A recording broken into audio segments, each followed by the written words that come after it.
You're on? Okay. Okay, now we're back. Now we're going to see how a gi changes things. Frankly, a gi changes nothing. It's still going to be the same thing. There are a few variations, but essentially it's all the same.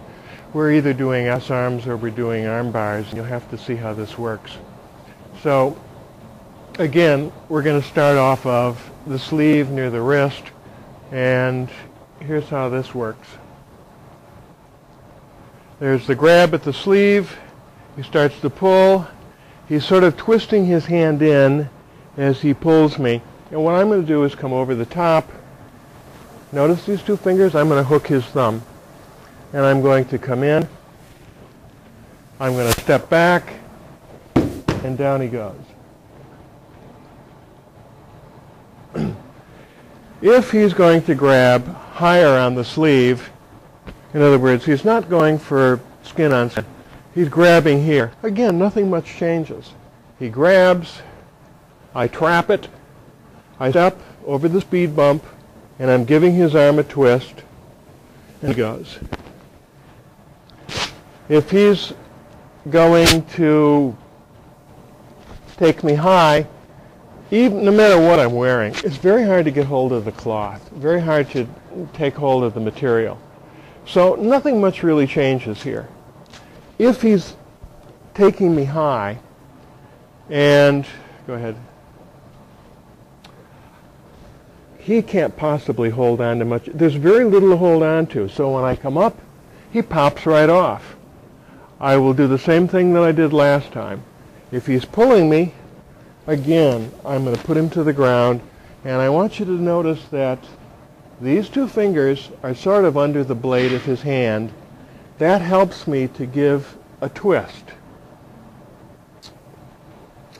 If he's going for, well, we'll try the other side now. If he's going to take the sleeve and he's pulling, again, I'm going to come off, coming around.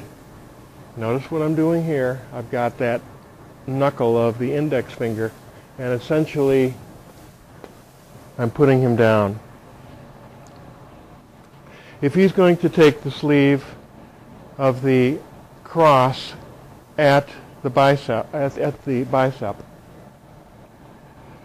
nothing much changes. Dropping, coming around, coming underneath, and I've got him.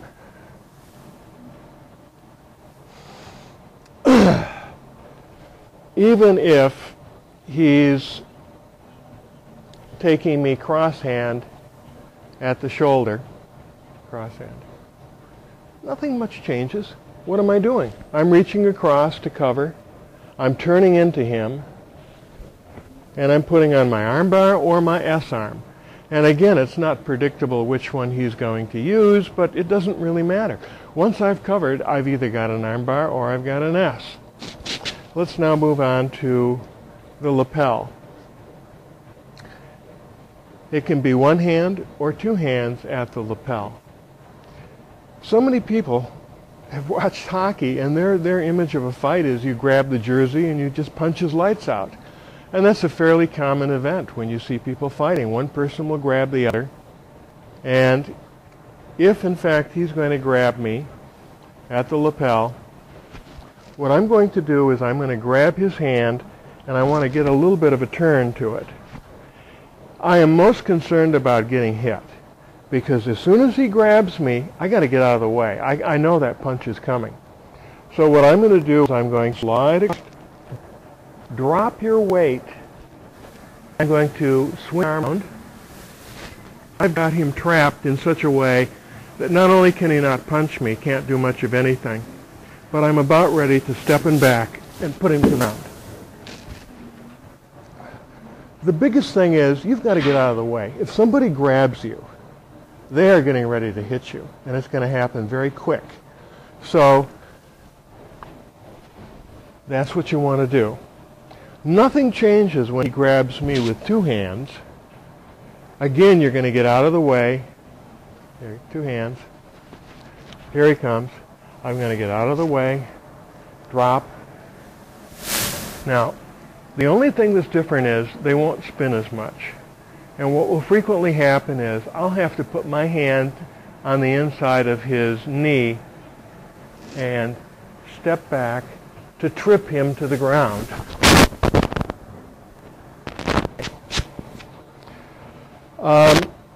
What you do after that, that'll be the finish, and I'm going to get onto that in a minute. Let's now talk about that. Granted, this is nothing but an historical footnote. I mean, how does someone grab your belt? You're wearing jeans. They're not going to grab your belt. So how does this happen? What, are you wearing a bathrobe? Maybe. But grabs on the belt,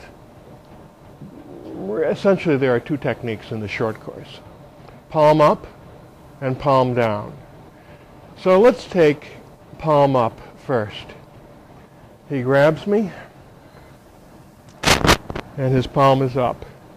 What I'm going to do is I'm going to take his hand, I'm going to take his thumb, and sort of like a crummer that a waiter will use in a restaurant. I'm going to scoop thumb. Now, if you can get a close-up of this so you can see what I'm doing. I've got this part of the thumb stay off of the nail. In other words, I'm not just going to push down. I'm going to scoop it, and I'm going to get the side, and his thumb almost looks like a periscope at this point. And I'm going to make a circle, and he's going to go right down because of the pain. You got to be quick with this, but the more they are tense, the more this will hurt. Nobody's going to go and give you a supple arm. He's going to be very tense. That helps me, because as soon as he grabs me, immediately I'm onto it, and down he goes. You can't imagine how much this hurts. All right, the other is he grabs me, and his palm is down. Now we're to the hinge. Here's how you do it. It's like shaking hands. I'm going to put my cover hand on his hand. I'm going to put my palm right on.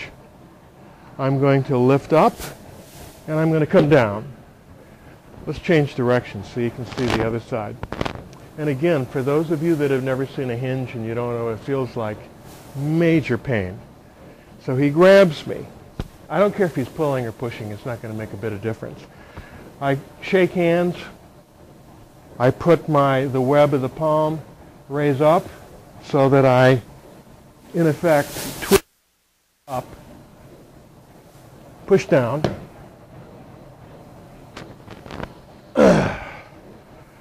Okay.